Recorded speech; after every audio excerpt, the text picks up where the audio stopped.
Saludos, episodio número 6 con la ciencia de nuevo como protagonista y vamos a acercarnos a ella con el ánimo no solo de la inquietud del saber, sino también con el objetivo de aprender a contarla, de conocer cuáles son las mejores estrategias para transmitir el conocimiento científico, sus avances y también su contribución a nuestro día a día. Lo cierto es que la pandemia de la COVID-19 nos deja también un legado esencial en este sentido y es el aumento del interés general por la ciencia y este hecho nos plantea además otros interrogantes relacionados y sobre los que vamos a tener oportunidad de reflexionar hoy mismo. Son, por ejemplo, los que tienen que ver con la presencia de las mujeres en las carreras científicas, con los factores que intervienen en las vocaciones tempranas y también con otra cuestión relevante en estos días, es cómo abordar y cómo contrarrestar las fake news, las noticias falsas relacionadas con la ciencia. Hoy vamos a aprender con Teresa Valdés Solís, es ingeniera química, doctora en tecnologías del medio ambiente, investigadora del CSIC en el INCAR, en el Instituto Nacional del Carbón.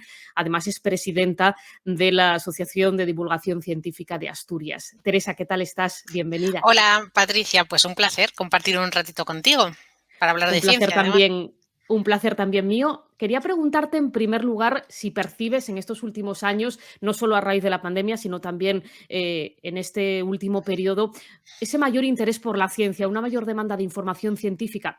A veces parece que tenemos, que hemos tenido que sufrir y pasar una pandemia para darle el valor que merece en algunos casos, pero no sé si hay que hacer también un análisis en clave positiva, en clave de aprendizaje.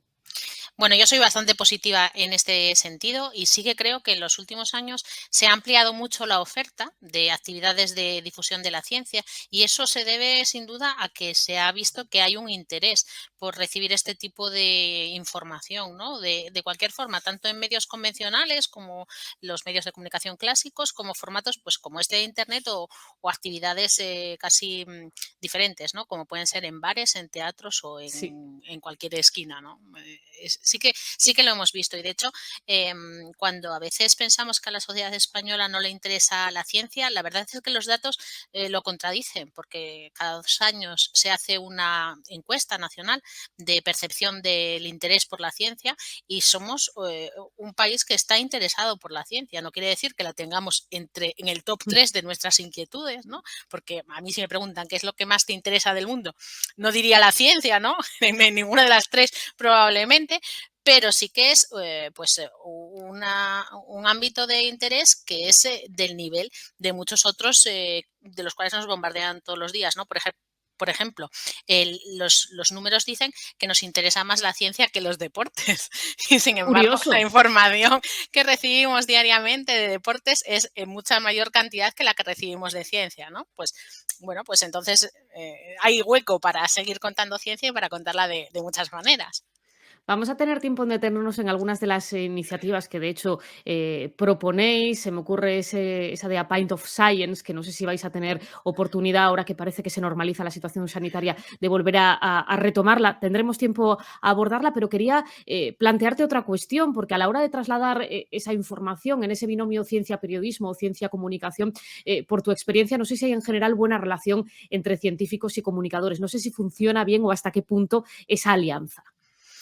Pues de nuevo yo creo que cada vez funciona mejor. Por una parte, nosotros los científicos estamos formándonos en muchos aspectos de la comunicación y entendemos mejor vuestras necesidades como periodistas a la hora de contaros una noticia, deciros por qué es importante, adaptar nuestro discurso a las necesidades vuestras y por tanto también de la audiencia. Y yo creo que por otro lado, vosotros nos habéis perdido el miedo también, ¿no? De decir, bueno, es que estos nos cuentan unas cosas siempre que no hay forma de trasladar o que, bueno, habéis visto que al final, pues sí, tenemos algunas complicaciones con la comunicación muchas veces, pero que son cosas que se pueden solventar, ¿no? Que si dices, es que esto que me estás contando no lo entiendo, pues buscamos darle una vuelta para poder transmitirlo, porque a nosotros nos interesa que, pues, algo que a nosotros nos apasiona, que es la ciencia y lo que hacemos, y algo que es nuestra responsabilidad también, que es contar en qué gastamos el dinero que los españoles invierten en ciencia, pues que llegue a cuanta más gente mejor y de una forma que lo puedan entender.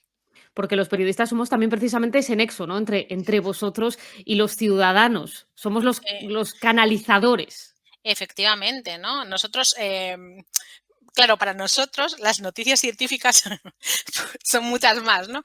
A nosotros nos cuesta un poco hacer esa depuración, es decir, esto es una Esa noticia criba. y Ujú. eso y esto no exactamente, ¿no? Ahí vuestro papel es fundamental, ¿no? Porque pues pues bueno, todas esas características que tiene que tener una noticia. Pero también es verdad que hay muchos otros formatos de comunicación que no son exclusivamente las noticias y en los que podemos Ujú. tener un hueco.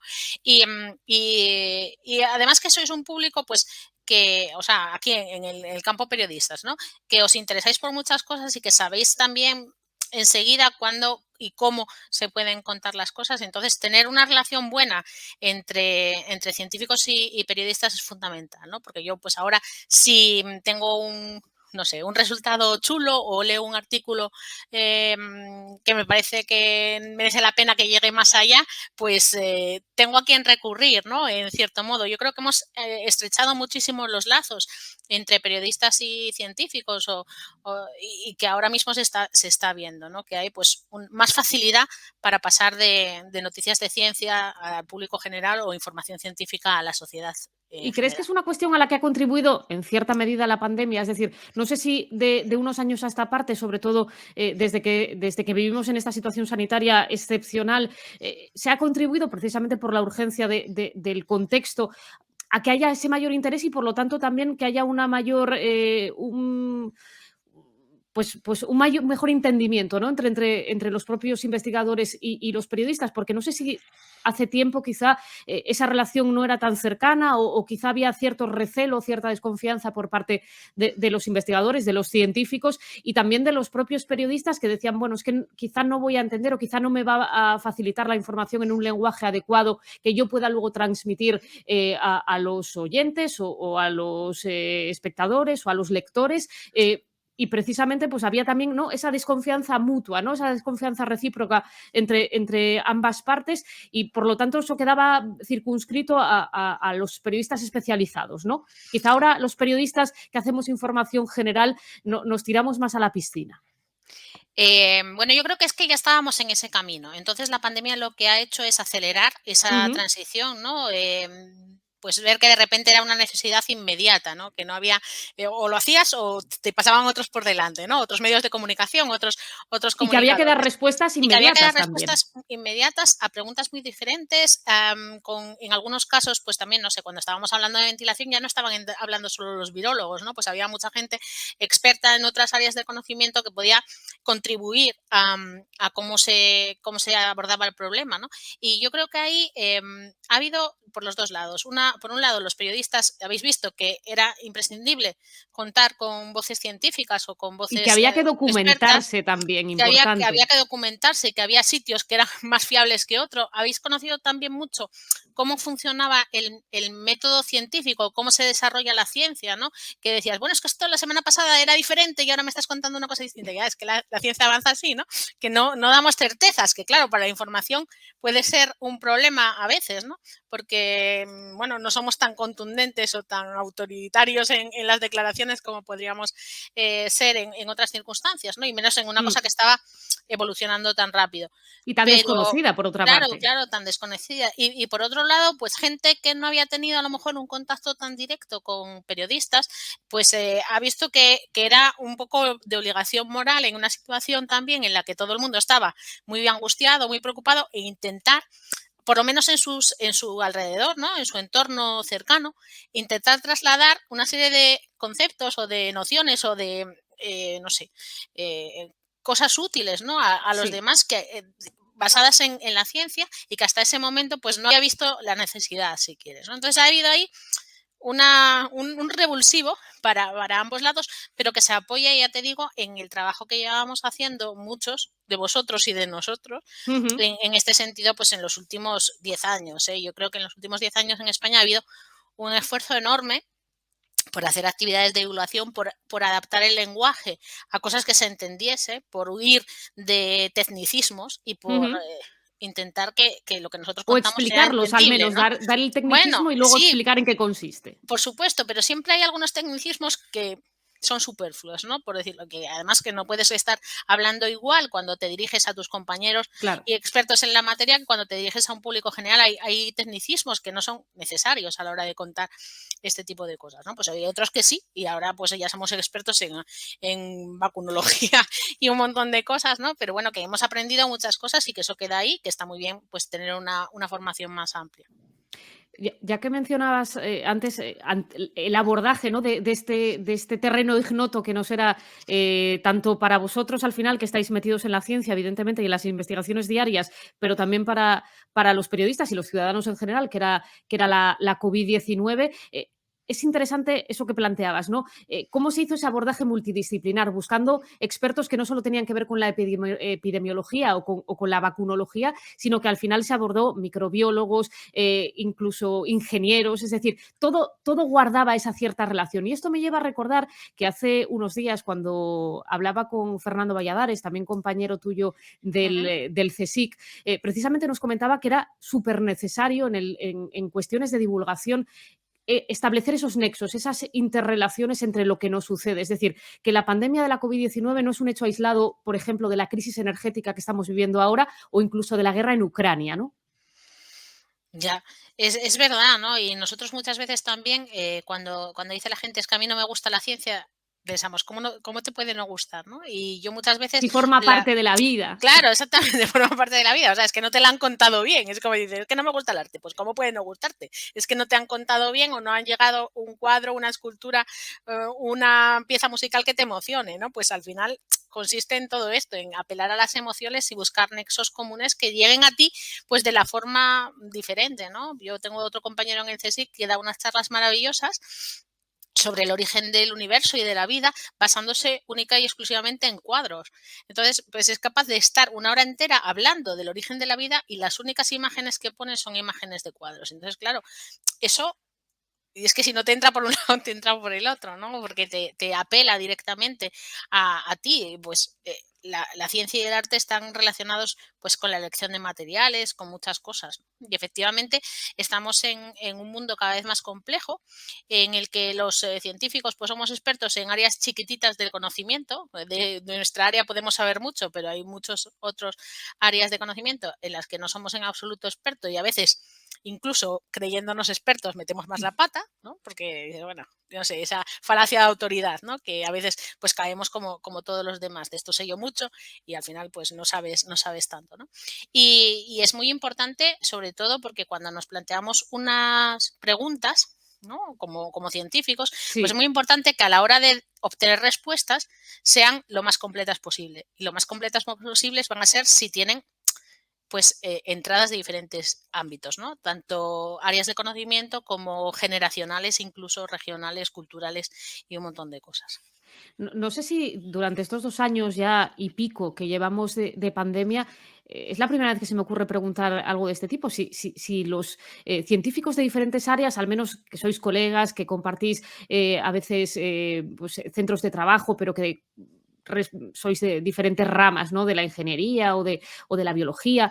No sé si habéis tenido reuniones o encuentros, aunque sean, informales, en este tiempo, precisamente para cruzar esos conocimientos que todos poseéis de vuestro campo de trabajo del día a día, en relación precisamente con esto que estamos viviendo. Bueno, la verdad es que no lo sé muy bien. Yo no creo que se hayan hecho reuniones formales, pero que por lo menos en el CSIC sí que se han intentado abordar los problemas desde puntos de vista multidisciplinares, ¿no? Que era algo Ujú. además que ya estábamos haciendo, creando bueno, sí, una forma de organizarnos que se llama plataformas, que son interdisciplinares y que desde ahí, por ejemplo, en el caso de la COVID, que se hizo una específica, pues había desde todos estos expertos del área bio, ¿no? Pues Ujú. no sé, los que estamos pensando todos, ¿no? Mariano Esteban, Luis Juanes, pero había, por ejemplo, mucha gente de filosofía y de sociología ya investigando desde el principio cómo iba a afectar a la sociedad, cómo nos iba a afectar como Claro. sociedad todas estas situaciones tan inesperadas, ¿no? Y a las que, bueno, pues no teníamos respuesta en ese momento y no sabíamos, y desde el primer momento se empezó a estudiar eso también, ¿no? Pues se hicieron muchos trabajos ya en los primeros meses, las primeras semanas, sobre el impacto del confinamiento sobre niños, por ejemplo, sobre mujeres que, Mm. pues en el caso de las mujeres maltratadas sometidas a situaciones de riesgo, era un momento muy complicado porque no El del tenían, confinamiento. claro, Ujú. exactamente, ¿no? Entonces se hicieron ahí un montón de estudios que me imagino que empezarán a dar resultados bueno, a tomar conclusiones enseguida, ¿no? Porque, bueno, es verdad que tomar los datos en un momento determinado es importante, pero Mm, analizarlos bien y con calma, claro. pues es muy importante también, ¿no? Entonces, bueno, pues se ha abordado desde esa perspectiva siempre. Y yo, por ejemplo, a nivel de divulgación sí que hemos, no sé, tenido también casi nuestros referentes, ¿no? Y que, cuando nos llegaba una consulta, una duda, hemos ido a buscar, la persona que podía ayudarnos a nosotros a explicarla también, ¿no? Muchas veces, porque bueno. Pero todo bastante informal, pero también porque es que como surgió de repente, ¿no? Continuamos intentando mantener las líneas de investigación y los Ujú, trabajos y haciendo lo que podíamos de forma remota, claro. pero poco más. Otra cuestión, Teresa, esencial, ¿no? En este contexto que llevamos viviendo y analizando desde marzo de 2020, además de revolucionar en cierto modo, aunque ya había esas bases que comentabas, la comunicación científica, de ponerla en valor, de acercarla sobre todo a los ciudadanos, a más perfiles, ¿no? De ciudadanos que quizá pues, no se sentían tan atraídos por la ciencia, se ha multiplicado también pues otra tendencia igualmente creciente, pero también peligrosa, que son las fake news, los bulos, especialmente a través de redes sociales o de incluso de grupos de WhatsApp. No sé si se han convertido, al menos a tu juicio, en una de las principales amenazas de la divulgación científica.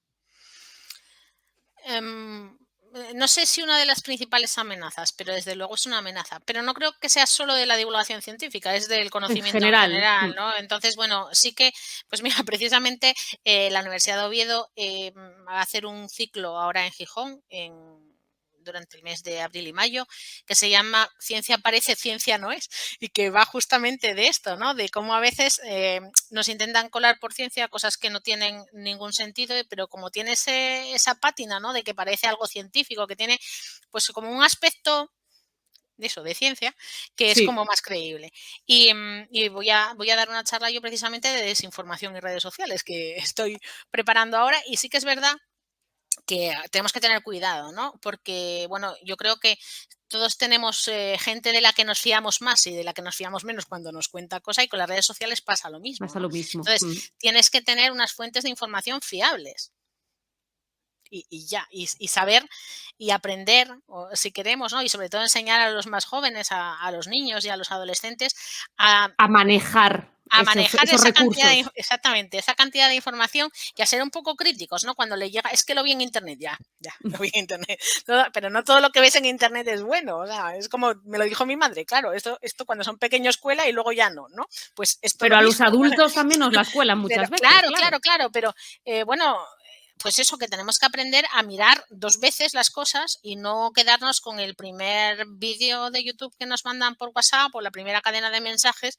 como nos llegaba a veces de un médico de un hospital desconocido que no te dice ni qué médico es, ni a qué se dedica, ni nada. O sea, hay una cierta información Mm. que debería llamarnos la atención directamente, ¿no? Cuando no puedes contrastar la fuente, cuando no te dicen quién es, ni dónde trabaja, ni quién son, o hablan de los expertos en general, o un estudio científico sin nada más, ¿no? Ujú. Pues claro, hay que.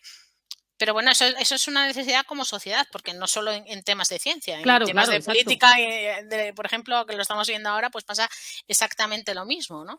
Ese Pues fact-checking que evidentemente es un trabajo de desarrollo, importantísimo en cuestiones de información, se puede aplicar evidentemente a la información de que tenga de cualquier cualquier tipo cosa. de origen, efectivamente. Pero lo que hemos visto además, y lo comentaba también el otro día con Fernando Valladares, es que las fake news se han convertido precisamente en este contexto en aliadas del negacionismo a todos los niveles.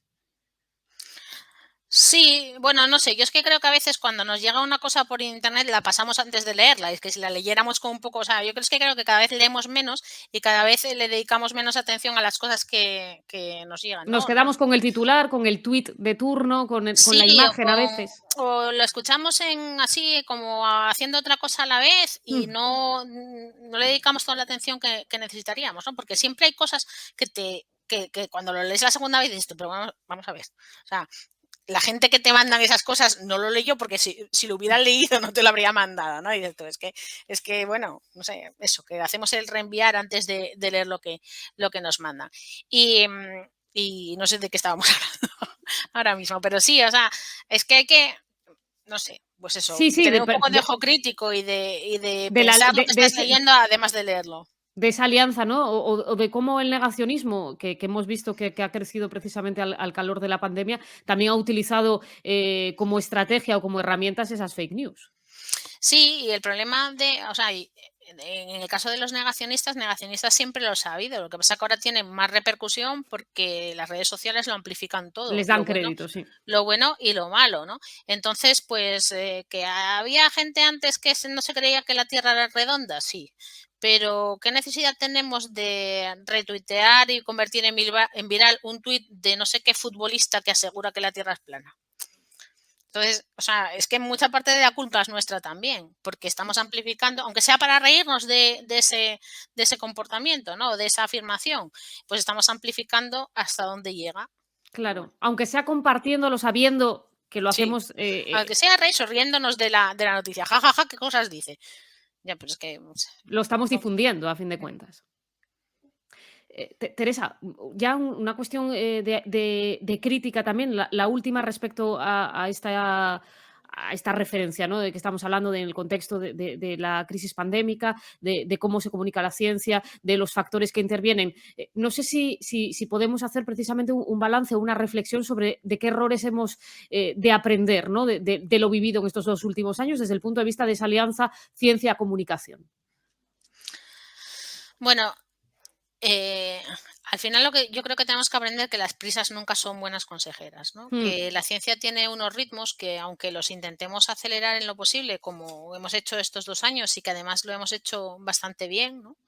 No significa que todos los resultados preliminares sean buenos y que todos vayan a llegar a resultados definitivos, ¿no? Nos hemos basado muchas veces pues en resultados prometedores con 2 ensayos o pues a fiarnos completamente de las conclusiones de un preprint que todavía no había pasado por revisores y sí, que al final es pues o sea, algo que puedes escribir con mayor o menor acierto y incluso pensando que lo estás haciendo bien, pues meter la pata en algo que no ves en ese momento y que te llama la atención cuando lo están revisando, ¿no? Dice, ¿usted consideró en estas hipótesis que podía ser también no sé qué?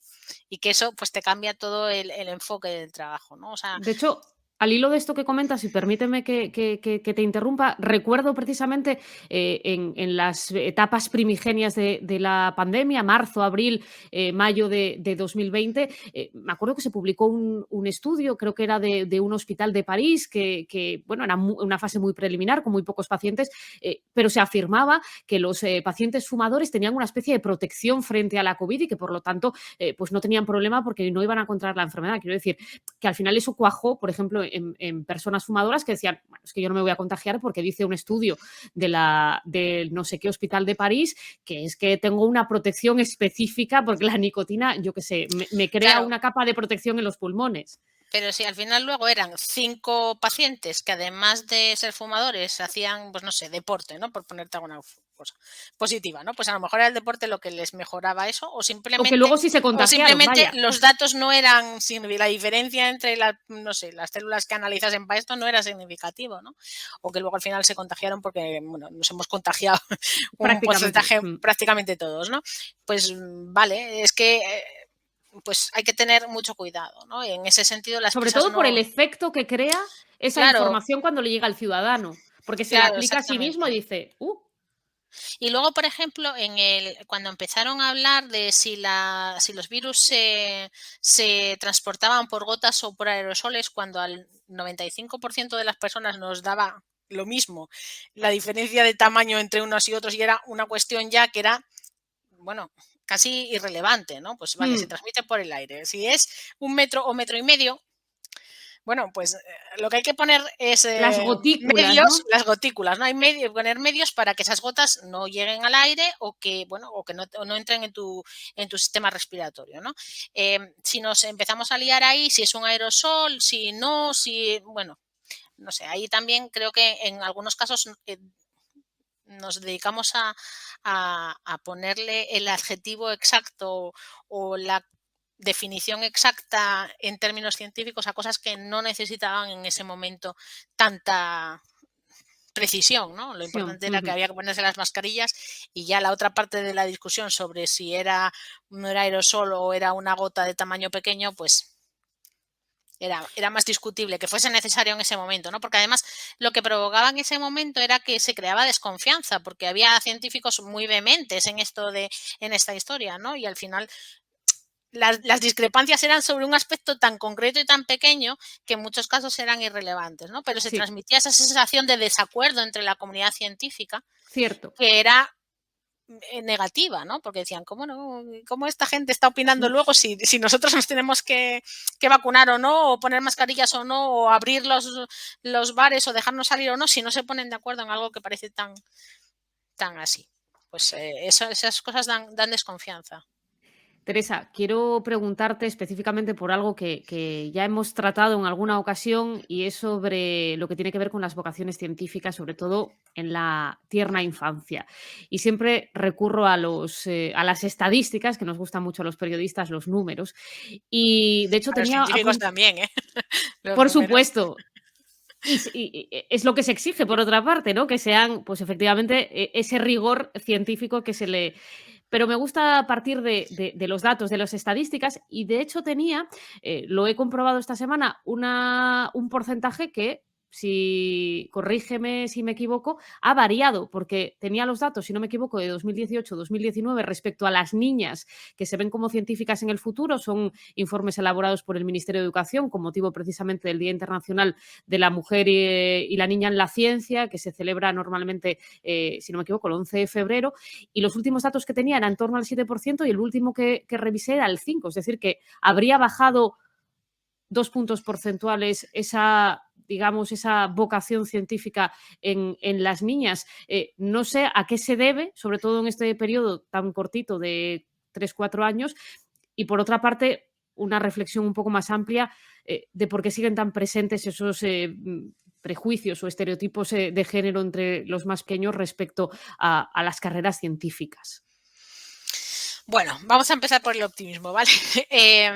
No, o sea, puede que sean esos datos que me dices del informe del ministerio. La verdad es Mm, que lo miré cuando salió, pero no recuerdo el dato. Lo que sí estamos viendo es que hace unos años se había hecho un estudio de dibujar científicos. Ya sabes que en inglés scientist es neutro, ¿no? Con lo cual ujú, les exacto. mandaban a los niños dibujar a scientist y los niños, pues unos dibujaban chicos científicos y otros chicas científicas y bueno, como tú no decías, no dabas ninguna información, ¿no? A los niños veías que casi todos dibujaban niños. Eso ahora ya no se ve.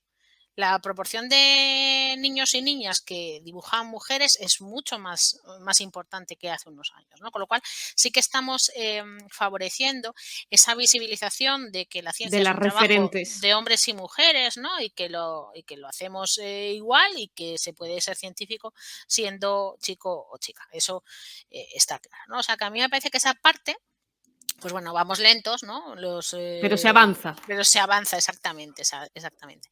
Luego es verdad que los críos y las crías, hay un estudio que hace no sé qué consultora en España desde hace un montón de años que les pregunta a los de no sé, 9 años o una cosa así, que quieren ser de mayor, y es invariable, ¿no? Los niños siguen diciendo que policía, bombero, youtuber ahora y cosas, ¿Y profesiones de ese futbolista? estilo, Ujú. sí, pero subiendo youtuber y bajando futbolista. Y las niñas siguen diciendo que profesoras y veterinarias. Y dices tú, bueno, o sea, vale que siga habiendo muchas mujeres en las escuelas, ¿no? Y bueno, que lo ven como referentes cercanos, pero que es extraño que, bueno, las vocaciones en ese sentido no cambien, ¿no? De todas formas, yo cuando voy a los coles también les digo que la vocación científica, les digo una cosa que decía Margarita Salas, que es que la vocación científica no nace, que se hace, ¿no? Y Claro. que a mí no me importa tanto que a los 8, 10, 12 años quieran ser científicos, sino que muestren interés por la ciencia, por el sí. mundo que les rodea y que no se sientan que la ciencia es cosa de otros, ¿no? Sino les digo que la ciencia está en todas partes, que vivimos en un mundo muy tecnológico y muy científico y que no pueden permitirse el lujo, entre comillas, ¿no? De De vivir al no margen. sentir Ujú. interés por la ciencia, que luego pueden Claro, ser cualquier cosa, pero que cuando les llega una noticia de ciencia, pues que la sepan entender, que digan, va, qué guay, que la valoren y que, bueno, pues apliquen esa curiosidad que tiene que tener un científico y que tienen los porque en niños que esas no la charlas, pierden. Teresa, ¿cuáles son las dudas, que más habitualmente te transmiten los niños y niñas respecto precisamente a lo que es ser científica, no? Pues al final, una de las cosas que tienen a esas, una de las imágenes que tienen a esas edades y que además yo creo que la mantiene mucha gente mayor, ¿no? Que es que los científicos tenemos que ser súper listos y genios. Y no es así, porque hay muchos más científicos que genios en la sociedad, ¿no? Entonces, yo les digo que científico es una profesión como otra cualquiera, requiere de unas capacidades como todas las profesiones, ¿no? Que requiere que seas tenaz, que seas curioso, que seas meticuloso en muchas cosas y que te esfuerces, pero que no son características tan diferentes de muchas otras profesiones, ¿no? Los chavales o las chicas que quieren ser policías saben que tienen que, o bomberos saben que tienen que superar unas pruebas físicas muy Sí. exigentes y se preparan para superar esas pruebas físicas, ¿no? Pues esto igual, o sea, tú te tienes que preparar para ser científico, pero es una cosa accesible. Luego otra cosa es que la carrera científica esté montada de una forma en el que sea complicado estabilizarse, que lo es, y que tenga dificultades en el acceso y en la promoción y que todavía se mantengan algunas dificultades para las mujeres ahí, ¿no? Que no se lo contamos, pero no, a los más jóvenes, ¿no? A los Pero pequeños. a veces queda uno como diciendo, oye, estoy aquí diciéndoles que la ciencia es guay todo el rato y que mola mucho, pero no les estoy contando las desventajas que tiene, que al igual que todos los trabajos las tiene. Y el sistema que tenemos montado en España para hacer ciencia, pues tiene deficiencias significativas y cosas que en otros países de nuestro entorno están abordando mejor. Y eso no se Ujú. lo decimos, pero a veces deberíamos decírselo, si no, si no al menos a los niños y jóvenes, sí a los jóvenes licenciados o graduados que se incorporan al sistema Claro. científico con una beca, ¿no? Pues no sé, ser claros con ellos y contarles las partes buenas de la ciencia, que las tiene y muchas, y de la profesión Sobre todo científica, para que por si pero pueden las malas también. contribuir a que eso vaya cambiando, Ya, no sé si pueden contribuir o tenemos que hacerlo los que ya tenemos unas posiciones más permanentes, o ¿no? entre Pero todos, sí. entre todos, exactamente. O sea, sigue habiendo gente que considera que como nosotros de jóvenes estábamos allí más horas que el demonio, porque si no, no podías ser competitivo ni hacer la tesis bien y bueno, iba a ser muy difícil obtener una beca, pues esperan de sus estudiantes que hagan exactamente lo mismo. Y la ciencia, pues tiene una parte de vocación, pero no debemos olvidar que es un trabajo, ¿no? Y hay también pues algunos expertos que dicen que la mejor fórmula para la igualdad en ciencia es la que dice 8 por 3, que es 8 horas de trabajo, 8 horas de sueño y 8 horas de vida personal. Y que si aplicáramos esa fórmula en la ciencia, como lo hacemos en otros trabajos, pues que sería más fácil conseguir también la igualdad, ¿no? De hecho, tengo preparada una pregunta, pero te la voy a soltar ya, que es la de, porque una cosa es el guión que preparas y otro es evidentemente cómo vaya surgiendo todo. Y la pregunta es clara y no es la primera vez que te la hago. ¿Se puede ser mamá y científica? ¿Hay herramientas ahora mismo para conciliar esa vida familiar y laboral cuando te dedicas a lo que te dedicas? Se puede, se puede. Em, mira, lo que pasa que al final, vale, yo tengo dos niños, ¿no? Soy científica, es verdad Ujú. que hace años me tomaba la ciencia, no sé si más en serio o más vocacionalmente y ahora me la tomo más pragmáticamente, ¿no? Me parece que tenemos que dar ese pragmatismo a la ciencia como un Sí. trabajo como otro cualquiera, ¿no? Y luego también es verdad que hay muchas ocasiones en las que a las madres pues tomamos las decisiones por ellas, tanto en la ciencia como en otras profesiones, ¿no? Por Ujú. ejemplo, yo creo que ahora mismo, por lo menos en la ciencia, no pasa. Nadie te dice, tú no vayas a esto porque seas mujer o tú no vayas a este congreso porque tienes niños pequeños. No te lo dicen así. Pero a lo mejor cuando piensan en la persona adecuada para mandarle a un congreso al otro lado del mundo No una te lo semana, proponen. dicen, vamos a mandar a fulanito, por si acaso, ¿no? Esa, a ver, pues tiene sus complicaciones. O cuando te ofrecen una actividad que es a las 8 de la tarde, eh, un día por semana, pues también a veces pasa esto, ¿no? ¿Qué es lo que estamos viendo? Pues que al final, afortunadamente, cada vez las organizaciones son más sensibles a todos estos temas, son más conscientes de que hay que hacer un esfuerzo porque la representación en todas esas actividades sea adecuada, teniendo en cuenta el cuerpo de gente del que dispone, Claro, y cada vez pues están que haciendo sea el mayores reflejo esfuerzos. de lo Es que el es. reflejo de la sociedad o de la Claro. ciencia en cada momento, ¿no? Y cada vez Mm. están haciendo más esfuerzos para incorporar a mujeres y para incorporar no solo a mujeres, sino para que no siempre vayan los mismos a las mismas cosas, ¿no? Para que sean pues voces más diversas, que al final pues es más enriquecedor, ¿no? Pues si a mí me oís 5 veces en 5 entrevistas de radio, pues habrá una parte de la Claro. información que sea común en todas, mientras que si buscas a 5 personas distintas, pues será diferente, ¿no? Y para evitar Eh, imágenes como esa, se me ocurre, la tengo en la mente de un congreso de ginecología, que ocurrió hace no mucho, en el que la foto de familia de los ponentes eran todo hombres. Claro, o foros de las mejores mentes del futuro y que salgan solo hombres en, en la foto, ¿no? O cosas que a veces pasan en los medios de comunicación sin tirar la piedra contra ningún tejado así en concreto, ¿no? Ujú. Pero hace pocos meses pues es que todavía se ve, ¿no? Que si hay una noticia sobre un científico, al científico se refieren a él por el apellido, el doctor no sé qué, y a la científica se refieren a ella por el nombre propio. Y en este caso era una noticia sobre una científica que ni siquiera o sea, decían, la bióloga que ha descubierto no sé qué. Y dices tú, Ni "Jolín, siquiera es que tenía ni nombre y siquiera tenía apellido. nombre y apellido, ¿sabes? Sí. Entonces eso, ni en el titular ni en el pie de foto, que dices tú, jolín, que era lo que publicaban luego en Twitter y todas estas cosas. Y eso no sé, había Cuesta que di cuesta un cuesta tironín de orejas, digerirlo. un tironín de orejas a algunos medios Sí. de comunicación que hacen ese tipo de cosas, porque no puede ser. O sea, y sobre todo cuando en un congreso te sale un cartel así, ¿no? Y te pones a revisarlo antes de mandarlo, debería haber alguien que dijera, ¿cómo puede ser que aquí no Esto aparezca no ninguna mujer? Claro. Esto no el es normal. reflejo. Exactamente, esto no es normal, ¿no? Entonces, esas imágenes no deberían llegar a producirse, porque en algún momento alguien tendría que darse cuenta, y yo creo que cada vez se dan más cuenta, lo que pasa que también Afortunadamente. los casos que saltan, ¿no? Pues también los amplificamos, porque no queremos que sigan. Y en cierto modo, pues ponerlos de manifiesto en redes sociales contribuye a que esto no pase. De hecho, hace poquito, poco después del 11 de febrero, una delegación del CSIC en una comunidad autónoma lanzó un programa de divulgación de 5 conferencias en la que no había ninguna mujer. Y lo han tenido que cancelar para rediseñar el programa Claro, porque no se consideró aceptable, ¿no? Bueno, y fue precisamente pues una llamada de atención en redes sociales la que dio la voz de la alarma. voz de alarma, ¿no? Y dices tú, jolín, 2 días después del 11 de febrero, que el CSIC diciendo qué importante es para nosotras incorporar a las mujeres en la ciencia y poner de manifiesto lo que hacen. El CSIC, además, que muchas de las portavoces que había tenido durante la pandemia en el CSIC y de los líderes de los equipos eran mujeres, era un Sí. porcentaje mayor que el que tenemos en la institución, ¿no?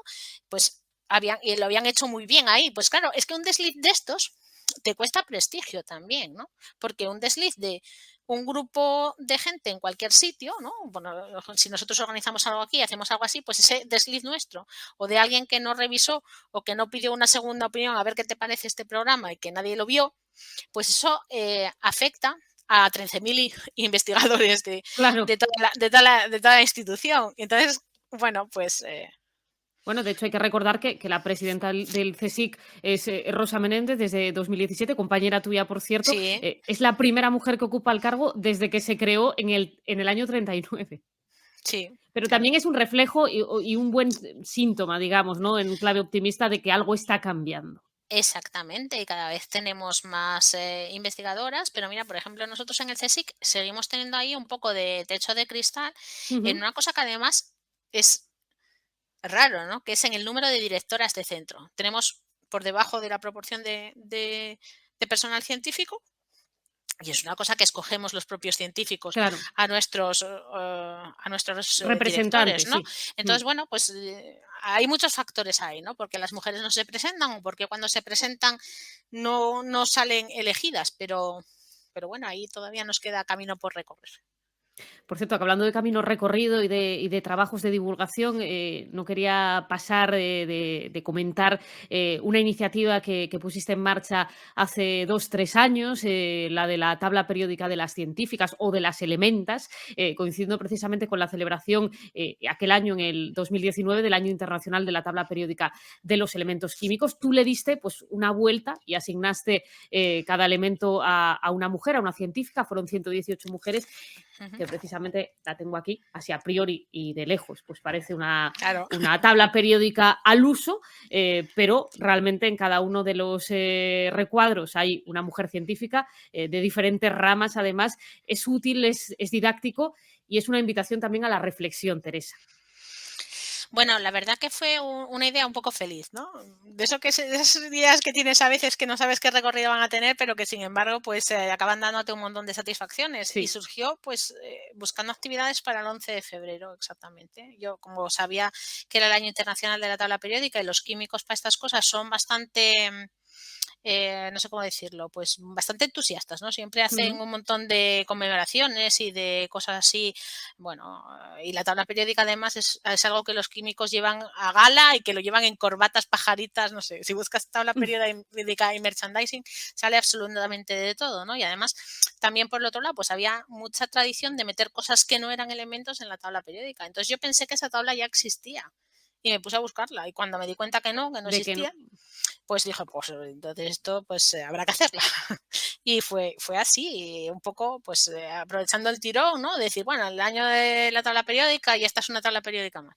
Y la verdad es que fue sorprendente porque se viralizó en cierto, a ver, se viralizó como contenido científico, ¿no? Sí. Pero sí que, pues yo tenía amigas que cada vez que les llegaba un WhatsApp con la tabla me lo reenviaban, y decía, ay, que me acaba de volver a llegar tu tabla y todas estas cosas, ¿no? E incluso algunas de las elementas españolas vivas que salen en la tabla, cuando les mandé yo, bueno, les escribí para mandarles la tabla impresa y todas estas cosas y tal, me contestaron la verdad que súper cariñosas diciendo, jolín, pues a mí me llegó la tabla y me la mandaron y tal, y no me había dado cuenta que estaba yo hasta después. Entonces, bueno, que te da mucha satisfacción, ¿no? Y sobre todo porque ha sido un material que ha sido súper utilizado en colegios e institutos de toda España, que han hecho pues sus propias versiones de la tabla periódica e incluso pues en algunos sitios han pues adaptado incluso la tabla periódica para hacer otra de mujeres artistas, ¿no? Sí. Siguiendo la filosofía.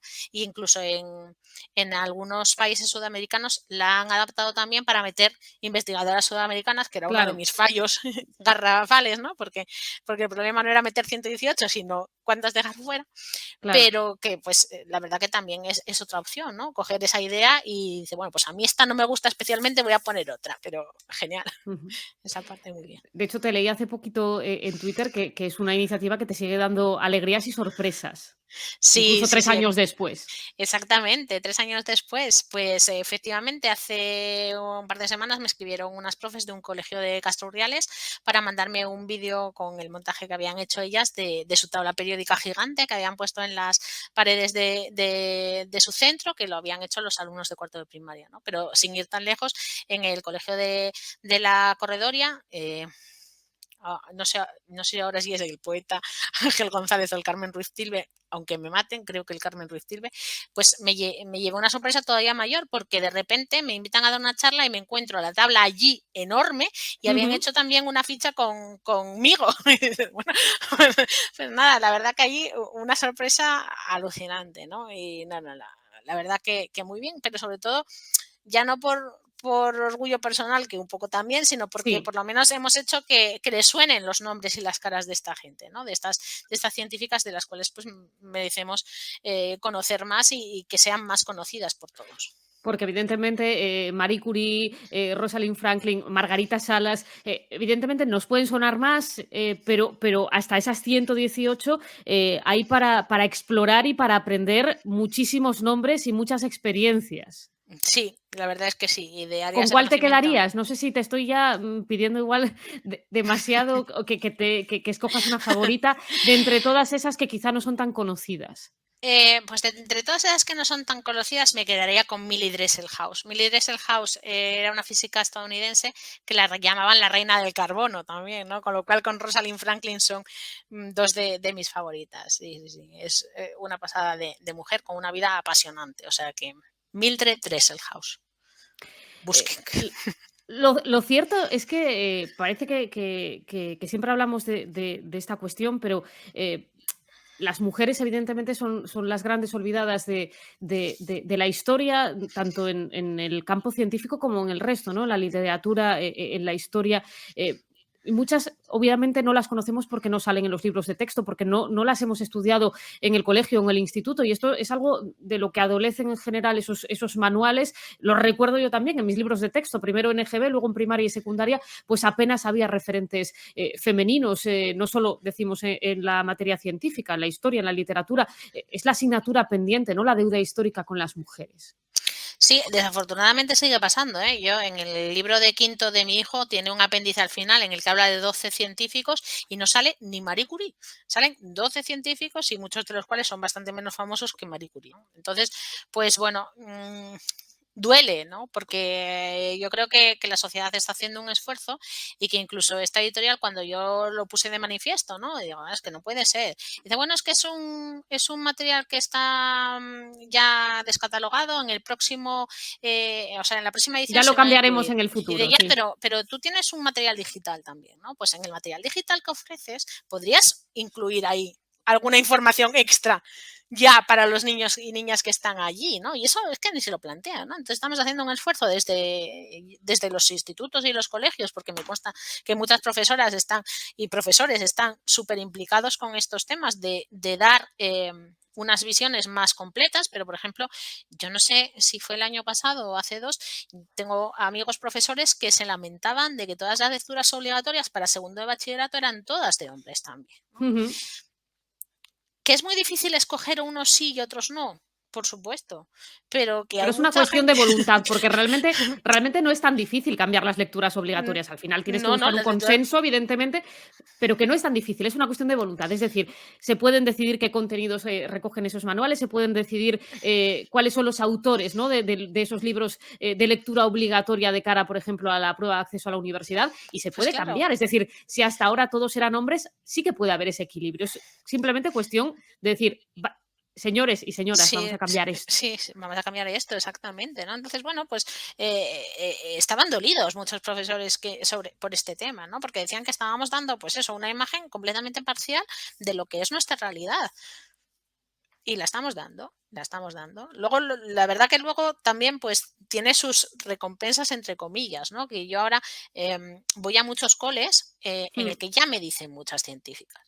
¿Sabes? Y el otro día estaba uno de mis hijos haciendo un trabajo sobre no sé qué historia, bueno, era de una asignatura de inglés y tenía que hacer una entrevista falsa, ¿no? Entonces él algo lo llevó por la ciencia y decía que el problema era que había muchas mujeres en ciencia, porque claro, él no conocía a ningún científico, solo conocía científicas, ¿no? Que decía Mm. que había que animar a los niños a estudiar ciencia porque las niñas ya estaban muy animadas.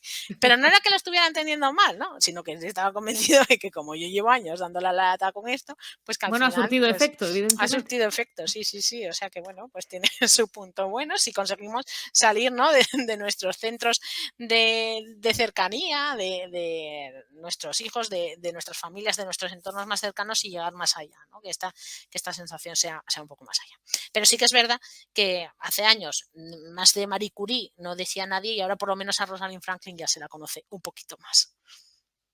Y al menos y saber lo que le pasó realmente también, cómo Ya, le robaron por sus ejemplo. hallazgos. por ejemplo. 2 hombres, precisamente. Tres 3. hombres, tres hombres, sí. Sí, mm, pues eso. Por cierto, que de cara hablábamos de los manuales de los libros de texto, ¿no? De que es importante cambiarlo para que haya ya esa estructura, de cara al día a día en las clases, asentada, ¿no? Respecto a ese equilibrio, a esa equidad, a romper esos estereotipos de género.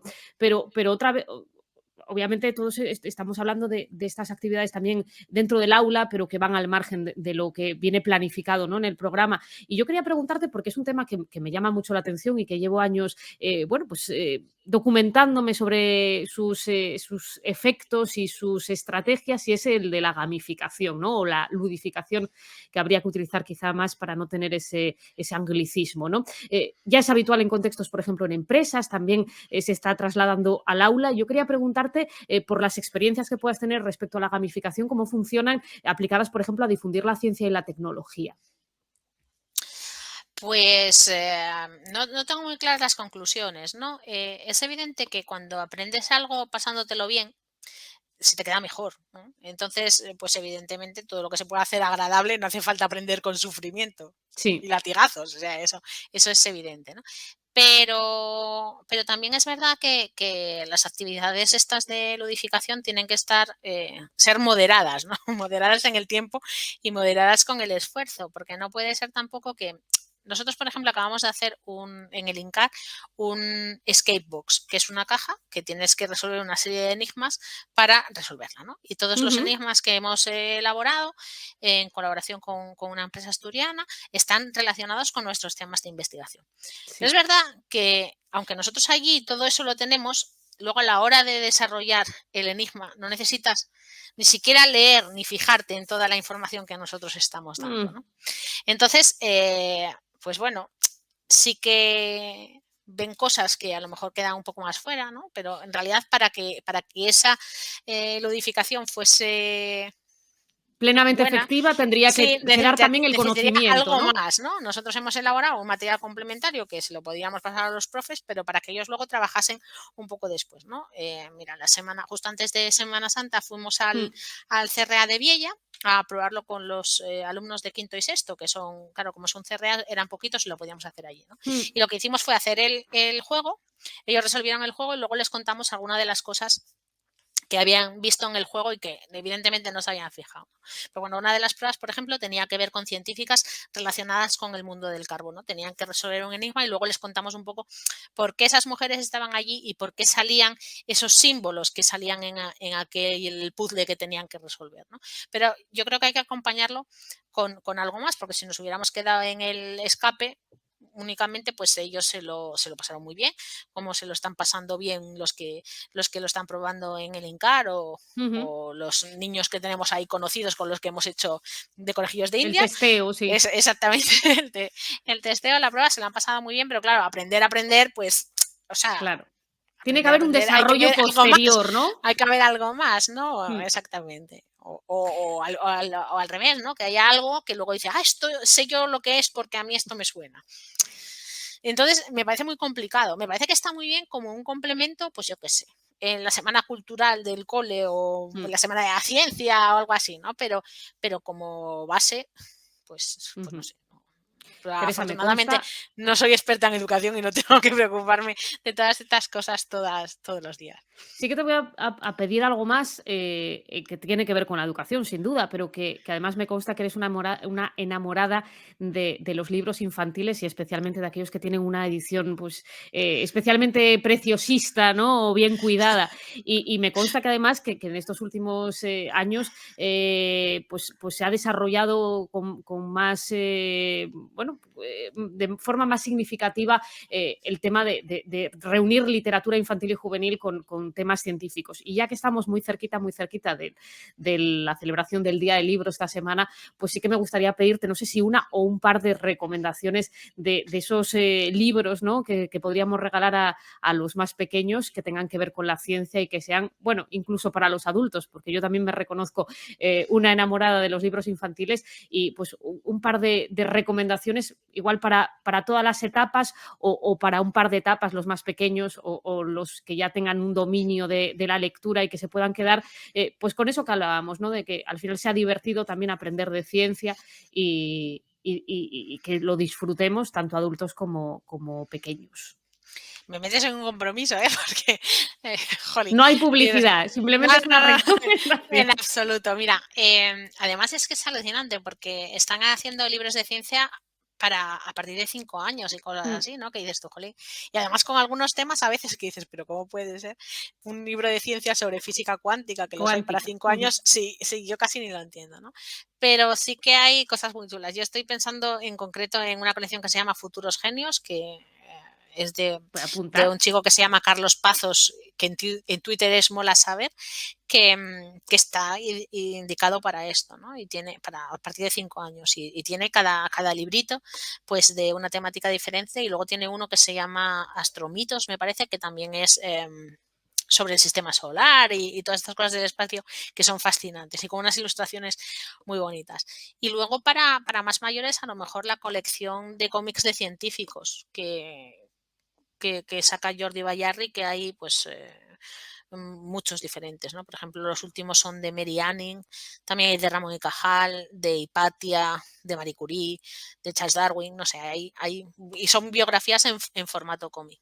Esas, por ejemplo, serían dos buenas opciones. Pues las apuntamos y que las apunten, ya no solo de cara al día del libro, al final regalar libros o regalarse libros es una cuestión del día a día, vaya. Mencionaba casi, casi al principio, esa labor, tuya también al frente de la Asociación de Divulgación Científica de Asturias. En estos años habíais puesto, en marcha esas iniciativas como, el A Pint of Science, que se desarrollaba precisamente, pues, en los bares, ¿no? O los monólogos del Club de la Ciencia. Yo quería preguntarte si el humor es un buen aliado de la divulgación científica. El humor es un aliado estupendo de la divulgación científica, pero tampoco debemos caer en el error de pensar que es el único aliado, ¿no? Por Ujú, ejemplo, mira, precisamente, Pine of Science es ahora entre el 9 y el 11 de mayo, pero yo creo que en esta ocasión en Asturias no se va a celebrar, aunque no estoy segura. Nosotros no lo estamos organizando en Asturias y sí que va a haber un club de la ciencia el 11 de mayo, precisamente. O sea que en el Teatro Filarmónica, como suele ujú. ser habitual. Pero y lo que yo les digo a los investigadores a los que comencemos para, para participar en este espectáculo, porque me gusta hablar eso de un espectáculo de ciencia, es que en Sí, realidad ellos tienen que contar una historia en 10 minutos, que es lo que les pedimos, una historia apasionante. Una historia que te remueva, que puede ser acudiendo al humor, pero puedes acudir a muchas otras emociones, ¿no? Y lo que sí tenemos, pues, es a un compañero tuyo, Pachi Poncela, que es el que, pues, guioniza un poco todo el espectáculo y sí. aporta ese toque de humor, ¿no? Y de frescura que a veces, pues, a los científicos que no somos profesionales en el mundo de las tablas escénicas, ¿no? Pues nos puede costar más. Entonces, a mí me parece que es un formato que funciona muy bien, porque tiene una dirección, pues de eso, de un espectáculo, ¿no? Que vas en este caso es un miércoles por la tarde a las 7:30 a un teatro, a las 9:30 acabaste y puedes seguir haciendo tu vida igual que cuando vas al cine, al teatro, al ballet o a un concierto, ¿no? Y eso, bueno, me parece que hay que incorporar este tipo de actividades también, que no es tan clásica como Claro, asistir a una conferencia en una sala de sí. conferencias, ¿no? Sino que busca pues más el entretenimiento, ¿no? Esa inquietud de que se van a tratar 6 temas diferentes, ¿no? Buscamos eso, que sean pues que abarquen campos de interés distintos, porque si a alguien no le interesan los materiales de carbono, que no entiendo por qué pueden no interesar los materiales de carbono, ¿no? Pero que si a alguien no les interesa lo que yo pueda contar en 10 minutos sobre materiales de carbono, pues que sea un tiempo tan corto que dice, bueno, pero no me interesa mucho, pero son solo 10 minutos y después viene uno a hablar de biodiversidad o de envejecimiento, que sí que me resulta más atractivo, ¿no? Que no te da tiempo a salirte del espectáculo eh, del todo, sino que puedes retomar el interés. Y es un, una actividad que funciona francamente bien, que llevamos haciéndola ya, me parece que esta es la séptima edición y que tenemos muy buena acogida de la sociedad, principalmente obetense, pero también vienen algunos de otras partes de Asturias, ¿no? Sí. Para oír a nuestros científicos hablar apasionadamente de sus actividades, de su ciencia. Bueno, pues con pasión hemos, hablado en esta casi, casi última hora. Hemos hablado de divulgación científica, hemos hablado de cómo acercar precisamente esas, ramas de la ciencia y la tecnología a los más pequeños sin que haya un sesgo de género. Y la verdad, Teresa, me pasaría charlando contigo, pues bastante más de una hora, pero seguramente que vamos a tener más oportunidades de hacerlo. Teresa Valdés Solís, ingeniera química, doctora en tecnologías del medio ambiente, investigadora del CSIC del INCAR. Muchísimas gracias por haber charlado en esta tarde y hasta la próxima. Pues hasta la próxima, un placer. Chao.